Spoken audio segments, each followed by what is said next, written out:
Welcome back, Insamites, to episode 7 of Dream Daddy. We just traversed the mall and met a vampire who was not pleased with this cashier after I gave my speech about my daughter puking in public. I'm sorry. She's still saying sorry for clicking. Do you want a coupon? I can give you a coupon. Will you leave if I give you a coupon? Is there a manager present? People have to know what they're buying. I am the manager. I see. Well, it would seem that I have outstayed my welcome. Good day, shopkeep. Your superiors will receive a strongly worded letter by post. Whatever, dude. What? She is gonna write a letter. She's gonna throw a BF. Oh, gosh. What's a BF? A bitch. Sorry, white chicks moment. The man whirls around and storms out, his literal coattails trailing behind him. I can't tell if they're Victorian-inspired or Edwardian in nature. Amanda trots up to me with a t-shirt in her hand. Oh boy, here it comes. Hey, Deadtron 5000. Yes, I'll buy it for you. Wow, that was easy. Thanks. At least it's only one this time.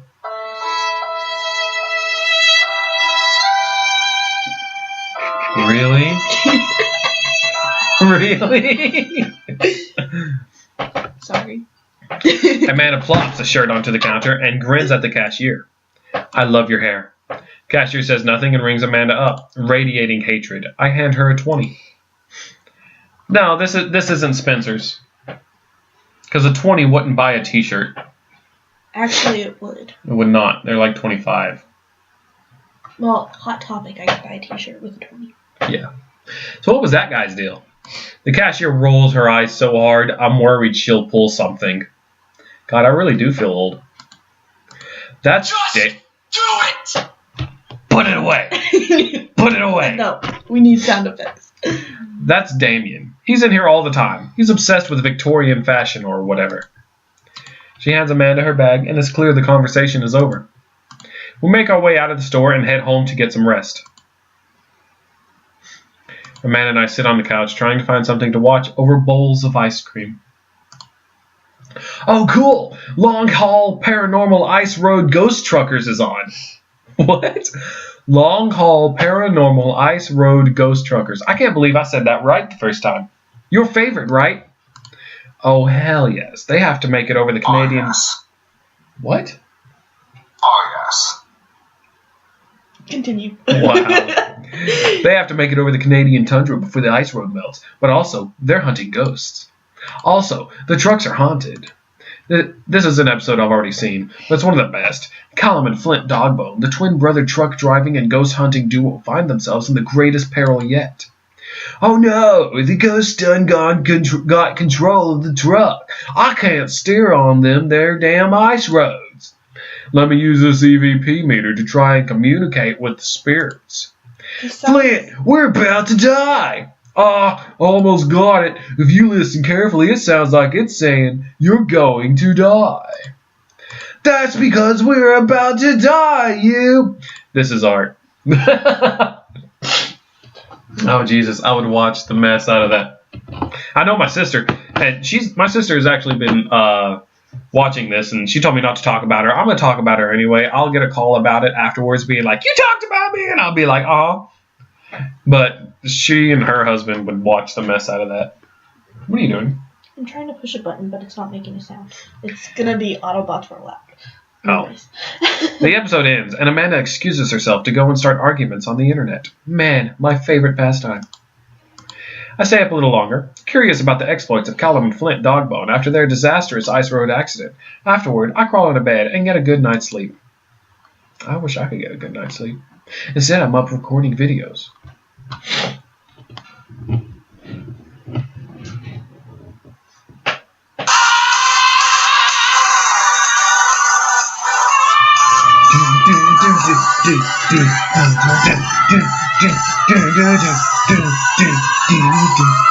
Oh. I got another one for you, too. What's up, gang? Love to some Minecraft.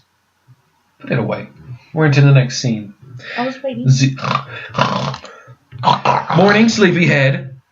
5 more minutes. You have never, ever let me have 5 more minutes. So get up. Fine. They have a death note button. I'm curious. Push the death note button.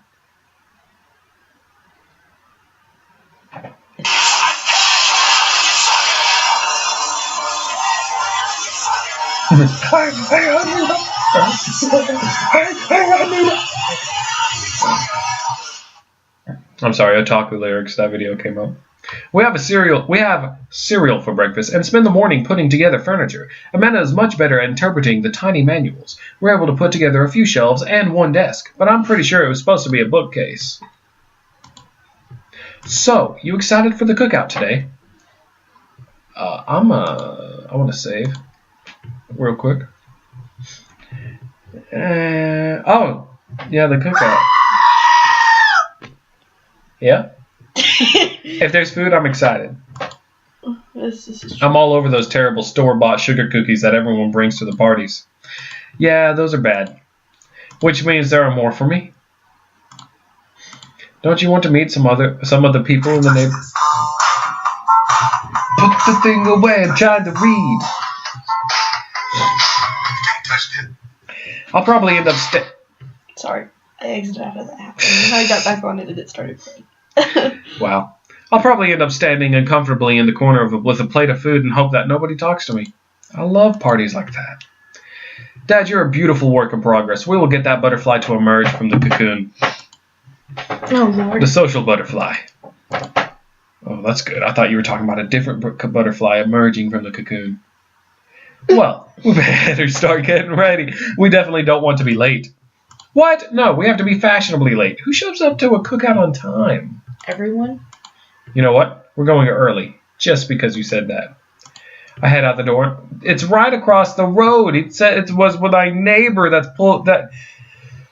I head out the door and Amanda reluctantly follows. We walk across the street to Joseph's house. Yeah, across the street with a store-bought veggie plate. I'm a terrible cook if it doesn't involve a grill.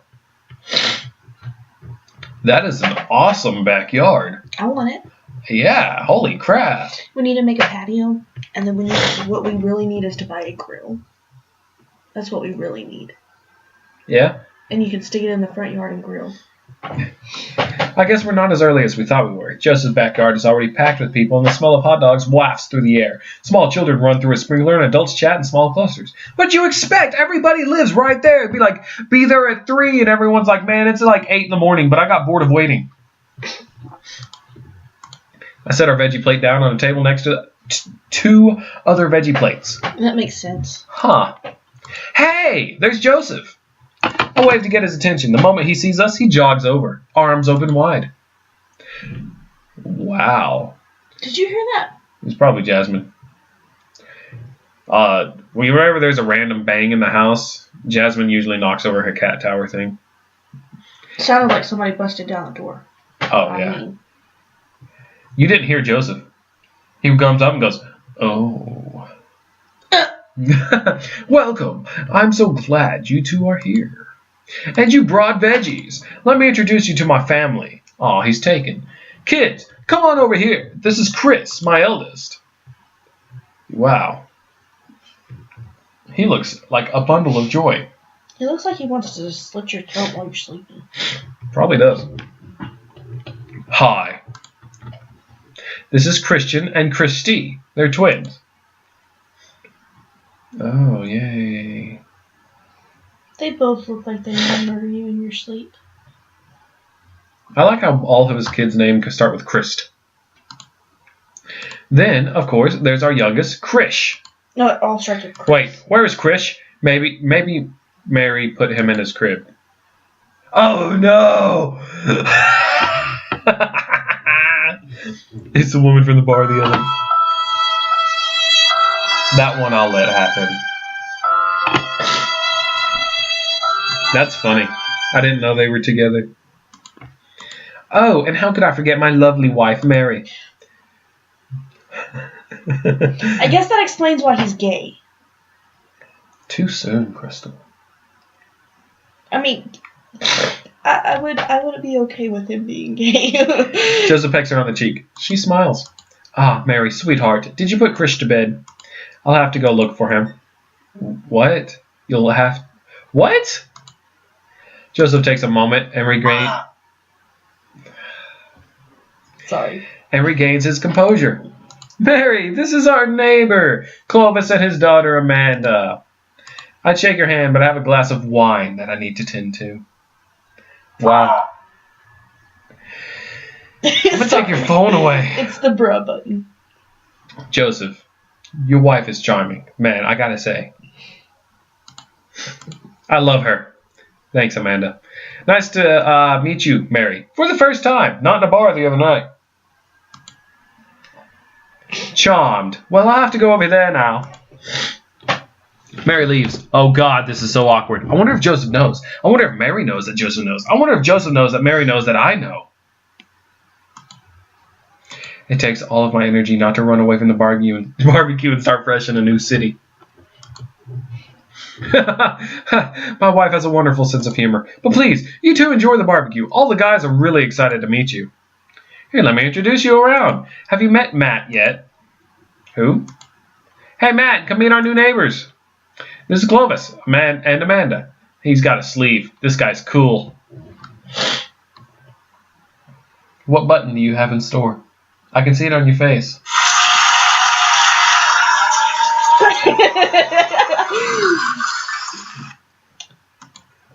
Amanda and I both give him a wave. Hey, I'm Matt. Nice to meet you two. Matt runs a coffee shop down the street. He bakes a mean carrot cake. You haven't made it that far. I think he was probably an option. Yeah, he said coffee shop. Like, we could have gone and got coffee, but I think I went to the gym with Craig instead. So we ended up not meeting this one. Matt grins sheepishly. He also knows everything about music. His record collection takes up a whole wall of his house. Nice. That's me, the music guy.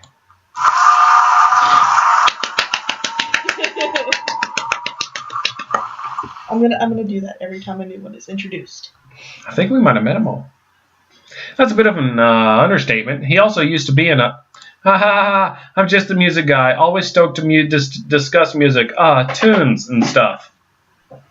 Well, alright then. That's so cool. I love music. Matt's ears seem to perk up. Oh, yeah? When they said perk up, I immediately thought of a dog. Me too. The boing! Oh, yeah? What kind of stuff do you listen to? 3 Days rock. Grace. Dad rock. Top two. Almost exclusively. I'm going to do dad rock. You know, with good guitars and the drums and the lyricism about growing older and seeing the world changing before your eyes and you don't know how to deal with it. Buddy, I relate to that. Wait, can I get eggplants out of him? I'd love to get eggplants out of this guy, man. I'm going to try top tier stuff. Only the best tunes can grace my earbud. Sorry. Yes, the best tunes. Gold diamond eardrum ticklers crafted by the finest soundsmiths. My dad listens to more elevator music than anyone I've ever met. Did you get eggplants out of them? I did not. I'm going to try the last one. And if it doesn't, I'm going to go with dad tunes because I like that answer. Dad rock. If it forces me to think about my own personal shortcomings or understand that feeling sad is as unique as it is universal and that there's certain comfort knowing that, then I'm all over. Dude, me too.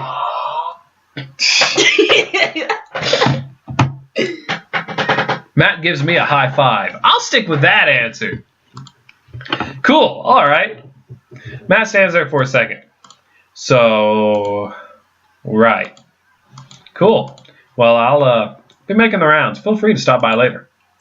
Is he as afraid of people as you are? Stop with the buttons. I will request buttons.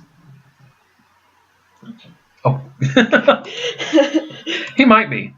Wow, I think I've actually met everybody else. Great, I bet you're excited to get to know everyone better. Hope you both enjoy yourselves. Men and I mill around and try some of the food spread out on the table. I pick up some deviled eggs. Amanda grabs a small paper plate and immediately begins piling it with baked goods. I don't want to have to make friends.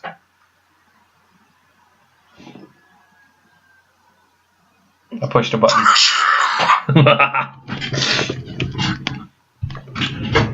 Come on, Dad. Who are you going to party with when I go off to school? You know, I don't know how much longer this barbecue is going to have, so I'm going to go ahead and finish the barbecue because I think at that point the introduction is over and you get into the game. So I'm going to use this video to finish the introduction. May I? Yes, push a button. Finish the video. I don't want to have to do the pleasantries. Dad. Oh, they're going to talk about weather. Go. Do it. You have that button? No? No. Push that button. Let's get ready to rumble! It was perfect. It was perfect. Make a friend. But how could I possibly abandon my only child at a social function? That's bad parenting. This plate of cookies is my new dad. Bye! Nana shoves me into the center of the yard. Well, here goes nothing. Look around at the party and...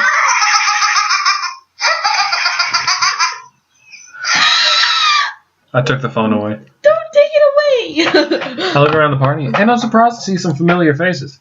Oh, it's the coffee guy. Or is he the music guy? Didn't I meet that guy at the bar? Didn't that guy throw a frisbee at my head? Isn't that the guy who was throwing a fit in Dead Goth and Beyond? Isn't that Amanda's teacher? Hey, I know Craig. But wait a second. All of these people in our cul-de-sac? That can't be right. I'd better investigate. I'm going to say, no, can't have the phone. I won't push any buttons. That's a shame. No! Leave it! Leave it! Pick, hey, who should I talk to? Burger time. No, I gotta talk to people first. You don't gotta talk to people. I'm gonna talk to people. Pick I one. would eat food first. No, because I don't think there's an option after food. Matt, Hugo, and Craig. I'm gonna talk to Matt, Hugo, and Craig. Matt and Hugo seem to be embroiled in an intense discussion. Craig looks on, smiling politely. I walk over to say hello. Well, I don't think it's fair to try and compare two art movements like that. Periods in art only exist because they're a unique byproduct of the social and political climate of a time and place. And to try to take something like, say, the Rococo period and compare it to a postmodernism in America, you're completely disregarding the context in which a work of art is created. No, you said no buttons. It seemed appropriate at the time. Matt and Hugo seem to be so busy talking that they don't notice me. Craig leans in. Dude, I have no idea what's happening right now, dude. Bro. I want to listen in. You nosy Rosie. That kind of comparison just eliminates the reason art movements are so important in the first place. You're not wrong, but I think there's no harm comparing one work of art to another. You could definitely say one painting is better than another if you're evaluating technical skill from a purely formalist standpoint. If I showed you a Matisse and then something by the Dutch masters, which one would you say shows more technical prowess? I am so lost right now, bro. I shoot a worried glance over to Craig, who returns it. Well, sure, you could say that the Dutch masters were technically more skilled, but I would argue that while Dutch masters were better painters, Matisse had better paintings overall. Art is dead. Why are you standing in your water bowl? Because it's dry. What should I say? I'm going to say art is dead. Listen, you guys can navel gaze all you want about art and periods, but real art died long before we were ever born, before the original masters picked up their brushes, before Prometheus received fire from the gods. Everything we do on this planet is born of fear of death. Art is just a way of humans to try and live forever. But it doesn't matter. Nothing matters. One day it'll all be dust. Everyone stares at me. Anyway. No. We were just discussing the important... Nah, I gotta pick a better one. I'm just saying that's what I would push if you were allowed. She would push the button that goes, burn! I'm gonna say that's pretty subjective. Because it kind of is. How do you mean? Well, that painting of the guy with the apple in front of his face is pretty nice. Matisse rocks. We need a sad violin here because you sounded really stupid. That's a Magritte? I don't know. Magritte. Right. Art, sorry. You're fine, dude. We were just discussing... What do you mean you don't know? He said, I don't know. We were just discussing the importance of context when talking about artwork. Listen, all I asked was if you like Van Gogh or Picasso better. Hugo throws up his hands in frustration. But they represent two completely different art movements. How could I possibly choose between the thick, creamy impasto of post-impressionism and the abstractionist beauty of cubism? Man, that's all the way above my head. Me too, bro. Ha! It's all good, man. The cool thing about art is that we all perceive it differently. A single piece could have a totally different effect on each person that looks at it, and that's awesome. Just 1 minute about that. Here you go, please. Sorry. I get really fired up about art stuff. Clovis, how are you liking the neighborhood? I would push an awkward button at this point in my life. Too many. You gotta speak up. I said I would push an awkward button at this point in my life. Shut up. It's pretty nice. Everyone's been super friendly. Seems like your daughter is fitting in just fine. Matt points across the yard to where Amanda, Daisy, and another young girl are playing. They're all sitting cross-legged in the grass, picking weeds and weaving them into little flower crowns. It's pretty adorable. The girl I don't recognize jogs over to us. What is it, sweetheart? It's a flower crown. I thought you'd look cute in it. Well, there's only one way to find out. Matt takes a flower crown and places it on top of his head. Am I cool now? The girl stares at him, thinking it over. Nope. But you're slightly less uncool than you were before you put it on. I wonder if this is Noah. No, that's not Noah. That's his daughter.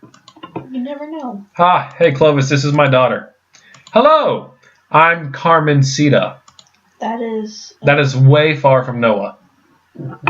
Amanda comes over with Daisy in tow. Dad, look, I'm making friends. Are you making friends? You better be making friends. Yeah, actually, Amanda, you remember the cool barista from the coffee shop and my old college friend and, your teacher? Oh, hi, Mr. Vega. I didn't realize we were neighbors. Yep. He said, oh. Thug life. You still gonna get me that overdue term paper? Ha ha ha, great seeing you. Amanda finger guns her way out of the conversation like a champ. That was awkward. She learned the finger guns move from me. I'm very proud. She's definitely a charmer. Speaking of which, where did my son go? His son is Noah. Hugo looks around the party. He must finally spot him because his eyes go wide. Oh. Oh my God! Ernest Hemingway Vega? No! What he said. You didn't hear it. I got headphones. He goes, sweet man, Chingo! Ernest Hemingway Vega, are you smoking? Yeah. Oh, okay. Oh, his son's... Oh. Ernest is holding a lit cigarette. Nope. Ernest is my brother. Oh, God, Ernest is my brother, Kyle. I see Ernest across the way. He casually takes a long drag. You said. Sorry, I had to put Thug Life. He casually takes a long drag of his cigarette and then flicks it into a gutter. Unbelievable. Excuse me. Bye. Hugo marches over to Ernest, and I turn my attention to Matt and Craig. Kids, right? Man, I do not envy Hugo. The last barbecue we had, Ernest tried to shove a sparkler down Joseph's pants. Nearly burned down half the yard. Ow, that sounds painful. In the barbecue we had before that, he actually burned down half the yard. And then it spread onto my lawn and burned down half of my yard, too. Hugo walks back over to... Yeah, it's my brother. Hugo walks back over to us, practically dragging Ernest behind him. Hey, everybody. Sorry about that. Clovis, this is my son, Ernest. Hello. Ernest looks away, sulking, his hands shoved deep in his pockets. Hugo nudges him impatiently. Hey. I don't blame him. Nice to meet you, Ernest. What grade are you in? Doesn't matter. Ernest. Okay. I'm in 8th grade. God, are you happy now? I'm sure you were just dying to know. He reminds me of a kid that I went to school with that, dropped out. You're very rude. This kid has potential. He just needs something positive in his life. Mm-hmm. Like a new dad that might date his teacher dad. Mm-hmm. Yeah, good for you. Can I go now? I'm tired of talking to old dudes who blame my generation for the failing economy. Yep, just like the guy. Ouch. Ernest!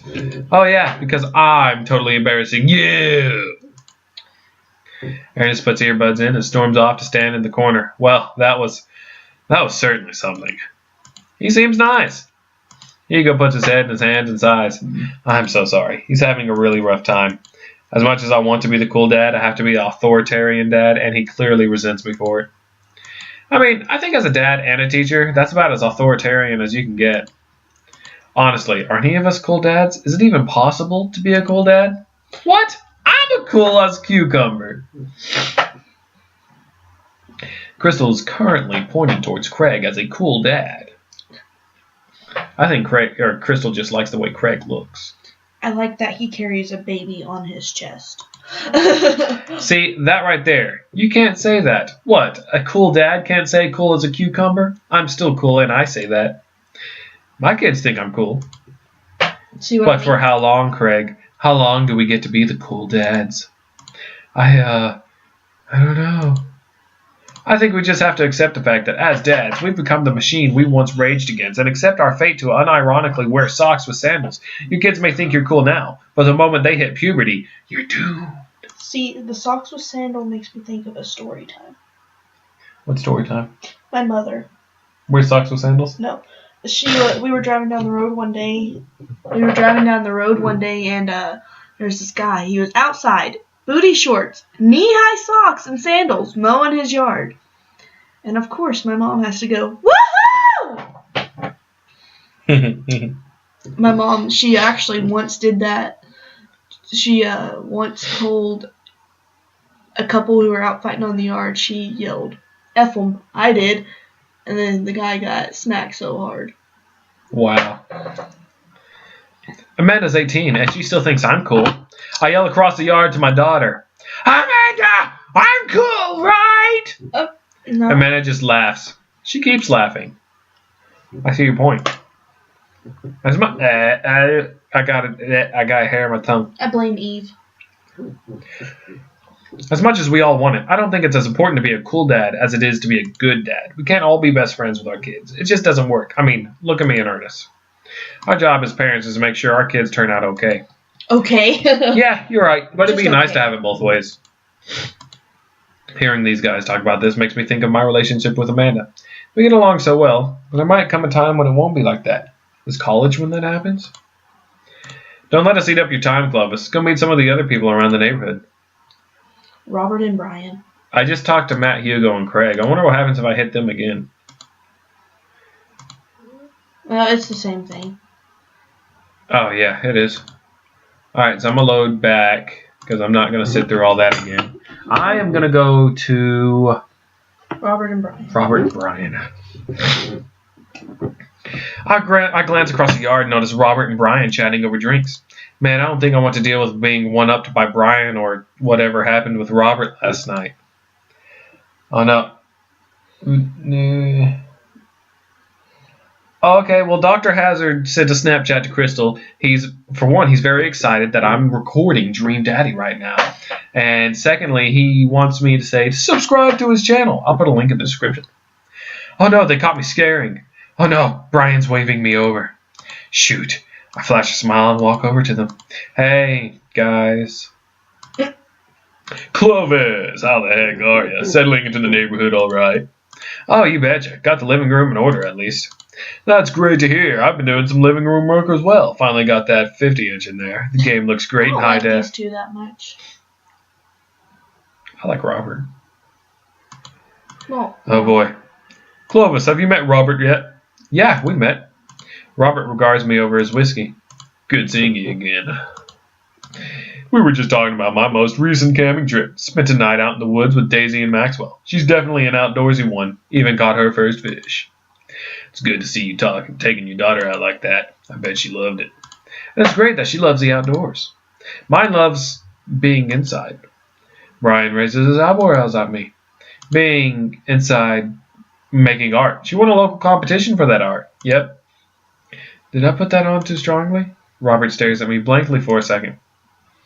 Anyway, I haven't gone camping in years. Not since the last time. Same here. Well, things change once you have kids. Wait, what happened last time? Robert takes a long sip of whiskey. Well, old Johnny Boy and me were coming out the back country. Johnny Boy's a strong kid. Met him in the army days. Comes out of Kansas. They build him tougher out there. Anyway, things go south pretty quick. Johnny Boy breaks his ankle when the rope bridge snaps. You can see the bone popping through the skin. Johnny Boy's screaming now, crying for his mama, losing blood. We're 2 days out from the next living soul, and here I am with my dear friend bleeding out in front of me. I'm able to dress a wound, but now I got a firearm, carry a 6-foot, 180-pound man over some of the toughest terrain I've ever been in. I won't lie to you.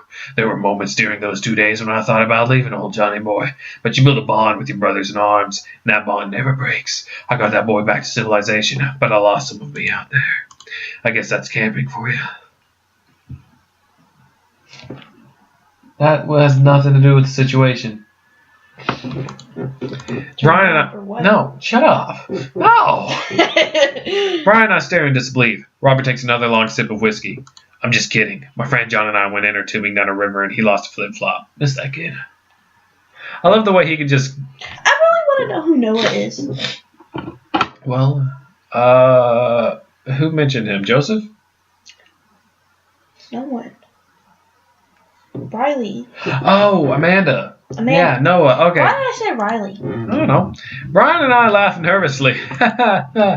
Or am I kidding? Brian and I tense up again. I'm kidding. Stop it, Robert. Stop it. Amanda and Daisy barrel up to us, laughing. Daisy is holding a paper plate in front of her like a steering wheel. We gotta get off this haunted truck. Oh no, the ghost locked the doors. Quick, hit the emergency escape button. But trucks don't have emergency escape buttons. Then hit the brake, I guess, and then we'll get out of the truck. The imaginary truck. Anyway, we're safe from the ghost, but how will we ever survive this Arctic tundra? Daisy, you might have to eat me. Are you prepared to do that? I'm prepared to do anything to survive. She's got a very smug look. They both do. Both the daughters have very smug looks. Mm-hmm. They're both pretty fools. That's cold-blooded. I like that. Although I'm not sure I have the materials required to properly cook you. You know, that reminds me of the last time I went skiing. Robert! Wait a second. Are you guys playing Long Haul Ice Road Paranormal Ghost Truckers? Yeah! Man, and I love that show. It's the best, especially that episode where Callum hides Flint's keys and Flint retaliates by breaking an ancient cursed urn and sending the spirit after him. Yeah, it's such quality reality television. This I don't watch seems like a show that would be very sick and twisted. I love it. I don't watch a whole lot of television, but I do enjoy that show. That and war documentaries. All right, Daisy, I found us a couple of bugs. They're going to make a great meal, lots of protein. Got to keep us from starving out here in the harsh, icy wasteland. But there's a whole table of food right over there. Daisy, it's a game. We're playing pretend. It's what kids do. Live a little. Manna gives a Daisy a handful of gummy worms from the snack table. They eat them with mock disgust. Let's go find kindling for a fire. Okay, but not an actual fire. Because we're playing pretend? Now you're getting it. I feel like Brian's daughter is all books and she doesn't actually get to have fun. Yeah, I feel like he also pressures her into that. I don't know. We'll find out. Daisy and Amanda run off. What a cute couple of kids. Man, I've never seen her get along with anyone so quickly. I guess Amanda just sort of has a way with kids. That's kind of amazing. Daisy doesn't really get along with kids her age. It's nice that he's not trying to one-up me this time. Maybe we can have a regular friendship after all. Maybe. Really? She just kind of keeps to herself. Her teacher says she spends every recess in the library. I think the other kids are intimidated by her intelligence. There it is. I wouldn't worry about it too much. Amanda was shy at Daisy's age, too. She used to have a habit of crawling under tables and crying every time we took her to a restaurant. She bit people, too. Oh, kids, right? When he did that, he made me think of Santa Claus. Oh, yeah. Gotta love them. You're required to by law. I hear that. Well, since they're getting along so well, maybe we should try to put out a little play date for them. Amanda's 18 years old. They do seem to get along really well, but the thought of continually hearing all of Brian's accomplishments is rough. Yeah, that'd be nice. Well, I don't want to take up too much of your time. Go meet some of the other fellows. Last one, and then it's burger time. Joseph and Damien. Damien's has to be the vampire guy, and Joseph's Joseph. I'm actually, excuse me, if I can, I'm going to try and date Joseph first, just because I want to see what happens since he's the only one that's actually with someone as far as I can tell. I spot Joseph chatting with the guy from Dead Gotham Beyond by the grill. I wonder what they're talking about. I'll walk over to them. So I'm curious. Can you walk me through why you had your house painted black? Where do I even start? The house stays warmer in the winter. It provides an artistic contrast to the rest of the neighborhood, and it complements the crimson interior perfectly. It's definitely an interesting choice. Thank you. I'm very proud of my abode. Clovis, I was just having a conversation with Damien here about his aesthetic design decisions. Damien regards me up and down with a warm but critical eye. How do you do? I don't believe I've had the pleasure. I think I saw you in Dead Gotham Beyond the other day. Damien's face turns bright red.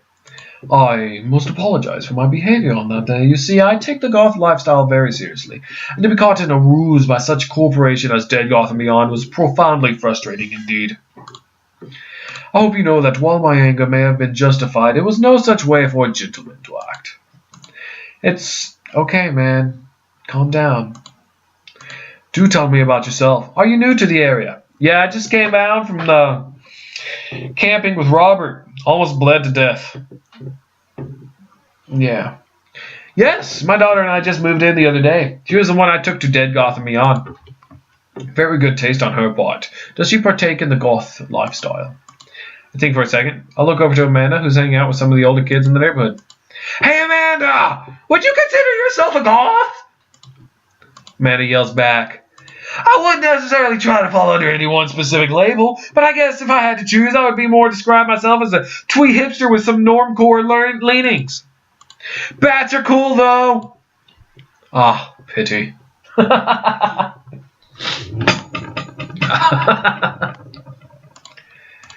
Are you enjoying the party so far? Oh, definitely. Thanks so much for putting this on. It's nice to be in a cul-de-sac where everyone is so polite, friendly, and welcoming. Amanda walks up to the conversation. I also like Lost Boys a lot. Really good movie. Does that count as goth? That it would, my dear, but I don't believe we've had a pleasure of meeting. Damien Bloodmark, at your service. March. Mark. Blood March. Bloodmark. Blood March. Mark. March.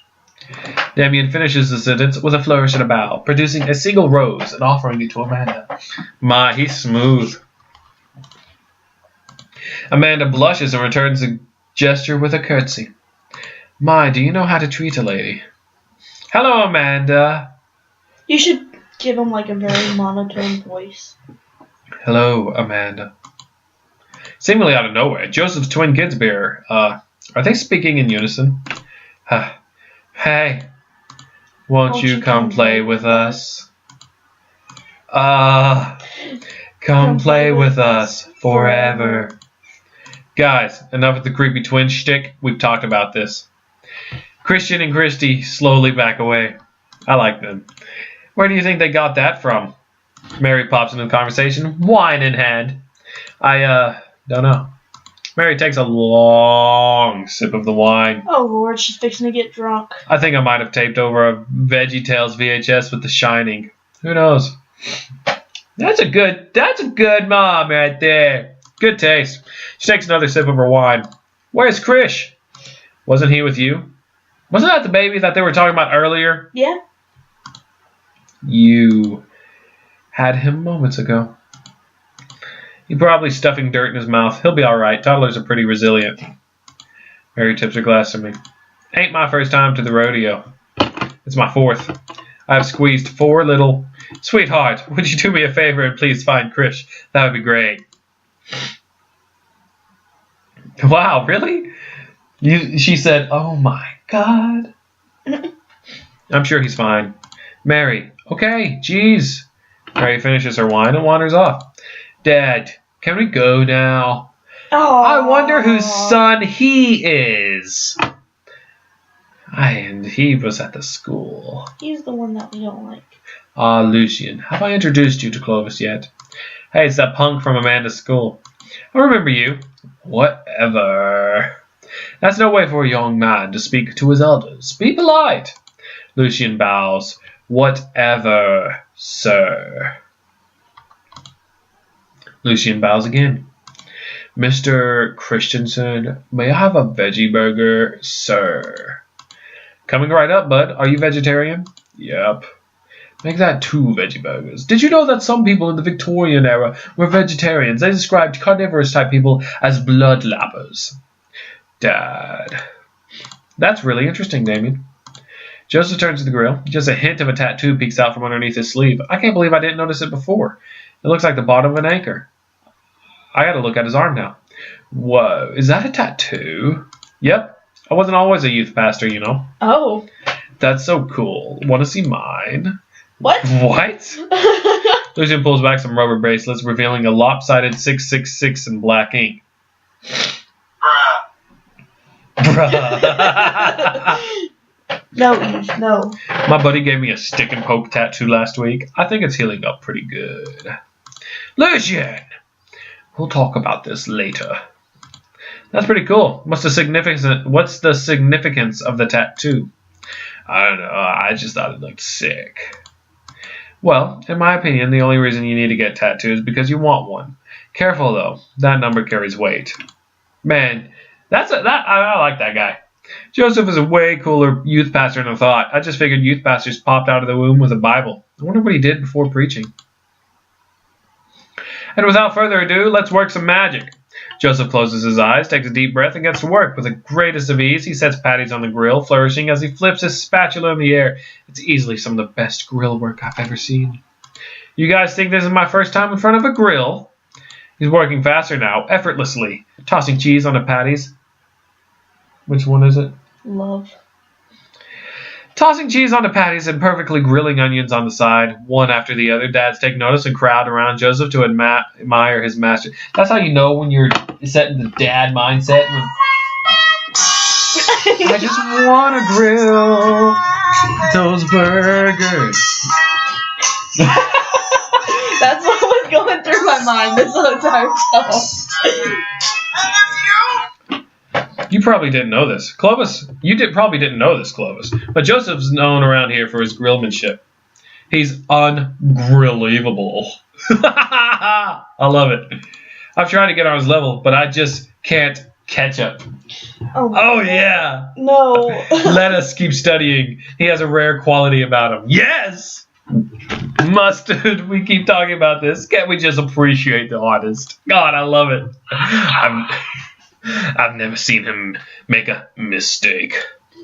Okay, we need to stop. This is getting too cheesy. Please stop. No, go on. Go on. All the children at the party boo the glorious display of puns in unison. Alright guys, the food's ready. Please form an orderly barbecue. Amanda groans. We all grab our food and hang out, enjoying perfectly cooked cheeseburgers. It's so wild how all of us dads live in the same cul-de-sac. Kind of nice, isn't it? It feels like there's a real community here. Totally helps when you're just a single dad trying to raise a kid. We're happy to have you here, man. I think you're going to like this neighborhood a lot. Plus, Amanda seems to be getting along with all the kids. If she decides to get into the babysitting game, she'd really make a killing. Hey, why don't you add us all on Dad Book? Dad Book? Yeah, it's a great social network for dads to keep in touch with each other. We're all on it, so if you ever need to reach out to anyone, that's the simplest way to do it. Sorry, I'm just an old-fashioned dad. Social media goes over my head sometimes. Don't worry, Pops. I'll help you figure it out. The rest of the barbecue... Man, this is like a 45-minute video. I'm really sorry, guys. It's almost done. The rest of the barbecue goes smoothly. We all trade stories and drink beer as our kids play on the lawn. Amanda breaks up a fight between Carmencita and those weird twins. I think they wanted her soul. Amanda and I walk back to our place as the sun sets over the neighborhood. Pretty fun party, don't you think? Oh, no! I should have an autosave, actually. Oh, I don't. You and Daisy seemed like you were having a way better time. Man, that sucks. Wait, go back. Because we were. Well, hey, at least you met some other cool dads. You should hit them up on Dad Book. Maybe I will, if I ever figure out how social media works. I have a good feeling about this place. Me too, Dad. Now you can push a button. Oh, lost your chance. I'm with my daughter, Crystal. Get that out of here. Put it away. Man. Oh. Copyright. Get the music out. It's out. I hope that's not copyright. I hope not. Amanda and I arrive home with the remnants of our veggie plate. Seems like nobody was really into the cauliflower. Any big plans for this evening? Actually, yeah, I'm going out with some friends. Oh. Is that okay? Of course. Just keep me posted and be home before midnight. You got it. And be careful. I will. Make good choices. Of course. And call me if you need anything. Dad, you're not going to do the thing where you wait silently for me to come home in the living room with all the lights off, are you? What? No, I've never done that, and I will never do that. Okay. Do you have plans tonight? The plans were kind of to eat ice cream and watch TV with Amanda, but I'll find something to do. I'm gonna throw a party. I'm gonna throw a party. A real rager. All the other dads in the neighborhood are invited. I'll see if I can get you a spot on the list, but honestly, it's looking pretty tight, and you may just have to wait in line. I know the guy at the door. I'll get in, no problem. I'm just relaxing tonight. Have fun tonight. Okay. Great. See you later. I watch Amanda drive off into the night. I really do hope she has fun. Plop down in front of the TV and turn on some Wine and Dine Mastermind with celebrity chef Gavin Chapman. Looks like Gavin's making roasted rack of lamb with rosemary mashed potatoes. I'd love to be able to cook like that, although I think if I was actually good at cooking, I'd use my powers for evil. Just like making baked Alaskas all day instead of any food of really nutritional substance. Man, Gavin Chapman was just caught that thing on fire, but he meant to do it. What a professional. I lose track of time as I blaze through several episodes of Wine and Dine Mastermind and also one episode of some cooking show called Meat Hell. I'm not even sure what that one was about. It was just a lot of yelling. I glance at my watch. Man, it's almost midnight. I should check in with Amanda. I sent a text. Hey, kiddo, you good? I wander into the kitchen as I wait for a reply. Amanda's phone is almost always in her hand, so I'm sure she'll respond soon. Unless she's driving home now, in which case I hope she doesn't respond soon because I definitely taught her better than text and drive. I reach into the freezer and grab an ice cream tenement. It's a little late for this, but I think I earned it today after a long day of socializing. I check my watch again, and then my phone. Nothing. Okay, see, now I'm worried. Do I call her? Do I call the cops? No, it's too soon for that. I'll just send her a gentle reminder text. What's up? Half an hour passes. Now I'm really worried. The episodes of Gavin Chapman's Meat Hell not only not assuaging my anxiety, but possibly exacerbating, masturbating it with all the yelling.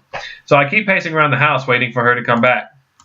Why didn't I find out where she was going? Who is she even with? Why don't I know any of her friends' phone numbers? Why don't I even know any of her friends' full names? Who is MIP? I decided to send her another text. Amanda, please text me and let me know you're okay. I can't help but think of all the awful things that could have happened to her. Oh, thank God it's her. Amanda opens the door and shuffles in. Finally she's back home. I'm glad she's okay. Sup? Sweetie, thank God you're safe. Yeah. But now that I know she's okay, I'm really mad.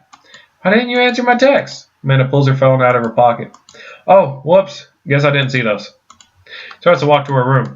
Amanda Ann. Whoa, we're pulling out the middle name now?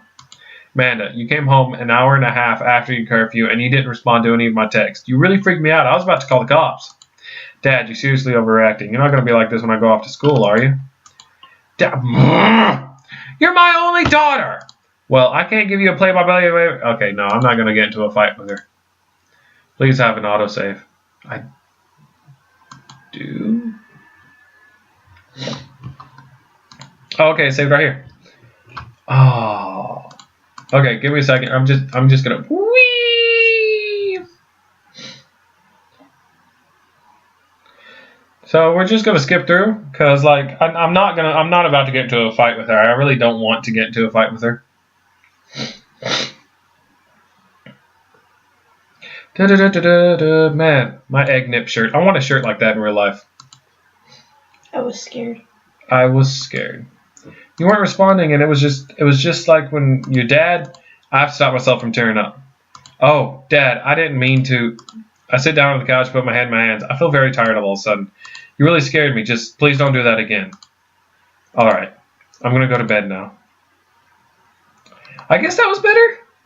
Then I closed the door to her room and I head to mine. Geez. As I'm falling asleep, one thing she said keeps echoing in my mind. You're not going to be like this when I go off to school, are you? I definitely didn't sleep well. No, you know what? I'm going to end the video. I'm sure I'll get on Dad Book soon and be able to start going on dates. But I'm 50 minutes in. God, this episode was an hour long. I'm so sorry, everybody. As always, it's going to take forever to upload this video. As always, thank you for watching.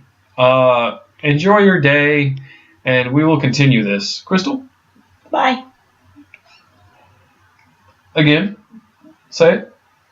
Bye. Bye. Bye. Say louder. Bye. Suck my dick. No. Okay, bye.